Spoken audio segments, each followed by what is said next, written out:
Hello नमस्कार साथियों, कैसे हैं। आई होप कि आप सभी अच्छे होंगे। मैं हूं राकेश कुमार और आपका मेरे इस चैनल राकेश स्पीकर पर स्वागत है। आज हम फिर से एक नए विषय को लेकर आपके सामने उपस्थित हैं। चलिए आपका समय ज़्यादा ना लेते हुए विषय को आगे बढ़ाते हैं। और आज का विषय है सहज मार्ग। हर मनुष्य प्रवृत्ति, स्वभाव, रुचि और व्यवहार के आधार पर दूसरे मनुष्य से भिन्न है। मनुष्य की प्रत्येक प्रवृत्ति किसी एक जन्म का आभास नहीं है, अपितु यह उसके अतीत के कई जन्मों की कर्म समष्टि है का परिणाम है। अनेक जन्मों में मिले अनुभवों और आभासों के आधार पर उसके हृदय में विशिष्ट संस्कार संघनित हुए हैं, जो उसे दूसरे मनुष्य से भिन्न बना देते हैं। इसी प्रकार ईश्वर तक पहुँचने के मार्ग भी भिन्न भिन्न है।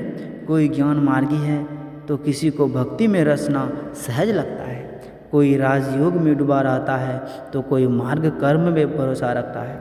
परंतु कोई एक केंद्र सत्ता है जिसकी ओर सब अपने अपने मार्ग पर चलते हुए खींचे जा रहे हैं। यह सभी अनुभव करते हैं। ज्ञान, भक्ति, योग या कर्म, इसमें मूल आधार एक ही रहता है, परंतु आगे चलकर अन्य भावों का प्रभाव आना स्वाभाविक है।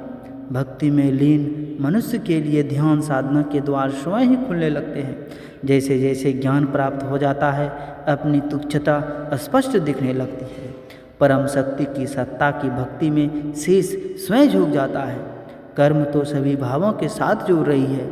कर्मयोगी का आत्मा तो कर्म की ज्वाला में कुंदन की भांति निखर जाता है। मनुष्य जिस मार्ग पर स्वयं को सहज पाता है उसे उसी पर चलना चाहिए।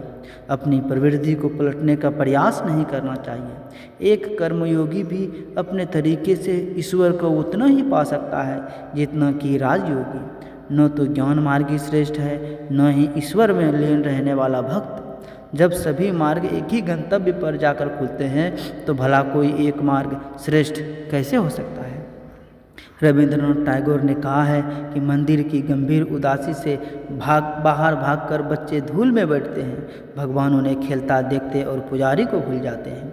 ईश्वर मात्र हमारी सच्चाई और ईमानदारी देखता है, हमारा व्यवसाय या मार्ग नहीं। धन्यवाद।